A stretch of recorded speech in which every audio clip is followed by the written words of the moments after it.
Ready? Start. Now, sir, honorable members will recall that the bill was introduced in the House of the People on the 2nd September 1953. It has had a long history and in one form or another it has been before the public since the end of 1949. In the statement of objects and reasons, the various stages through which the bill has passed since 1946 have been summarized, and I need not recapitulate on this occasion the circumstances in which the then government of India took the decision in early 1946 to initiate an inquiry into the reform of our company law. I would remind honorable members that between 1946 and 1948, the entire field of company law was carefully reviewed by two distinguished company lawyers who were appointed to recommend the broad lines on which the present act should be revised. Their recommendations were examined in the then Ministry of Commerce, and certain tentative departmental views which emerged were circulated in a comprehensive memorandum to all recognized trade and industrial associations, bar associations, the high courts and the state governments. That brought us the end of 1949. Many representations on this memorandum were duly received from chambers of commerce, trade and industrial associations, state governments and the general public.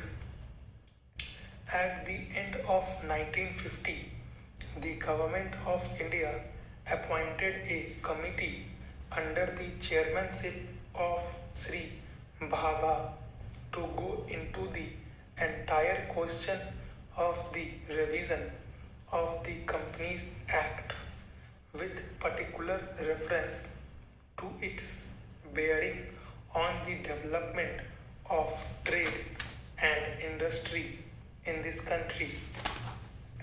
This committee examined a large number of witnesses in many parts of the country and submitted its report in March 1952.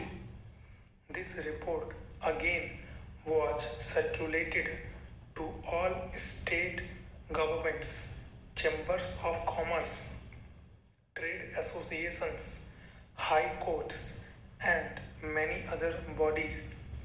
At the same time, a special officer was appointed in the Department of Economic Affairs, Ministry of Finance, to examine the report in the light of the views received from the interested public and to submit proposals to government for the revision of the present act. The bill now before the House is based largely on the recommendations of the Company Law Committee, modified in a few particulars. Honorable members will notice that so far as public relations go, the bill has covered adequate ground. In a measure like the Companies Bill, however, which covers the entire field of the operation of joint stock companies. The limits of consultation and discussion can never be exhausted, and I would like to inform honorable members that although the bill was introduced in Parliament over 7 months ago, our officers have been engaged throughout this period in further studies and informal discussions with the interests concerned, and on occasions I have also participated in such discussions.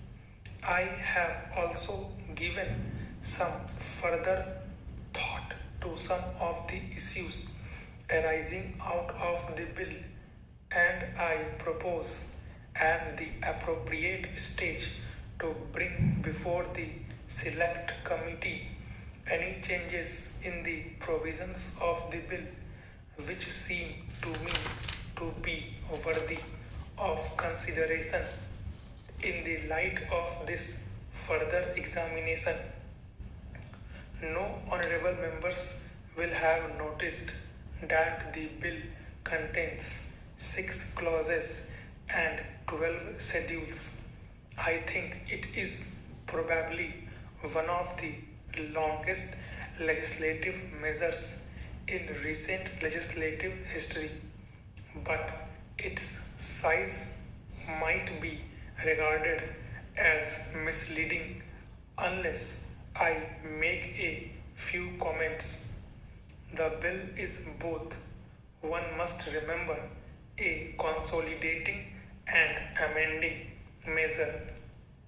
As mentioned in the statement of objects and reasons, this is the first opportunity which has occurred since 1923 for the consolidation of the Companies Act. Advantage has been taken of this opportunity to redraft several clauses. This is the largest single factor accountable for the increase in the number of clauses in the bill. New clauses embodying substantial changes in the present law would hardly constitute more than a small fraction of the bill. I would also draw attention to the structural changes in the bill to which a reference has been made in the statement of objects and reasons. The redraft of the bill and the rearrangement of the existing chapters in the Companies Act in a more logical order have, I think, resulted in a noticeable improvement in the form of the bill, and I hope will facilitate better understanding and appreciation of the scheme.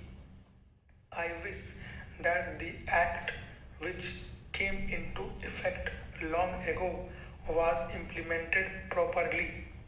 I know that the minister here is very earnest in implementing it, but unfortunately, his colleagues at the state level are disappointing him. Unfortunately, no steps have been taken for trimming or toning up the administration of the state level and at the district level. They have to be taken immediately.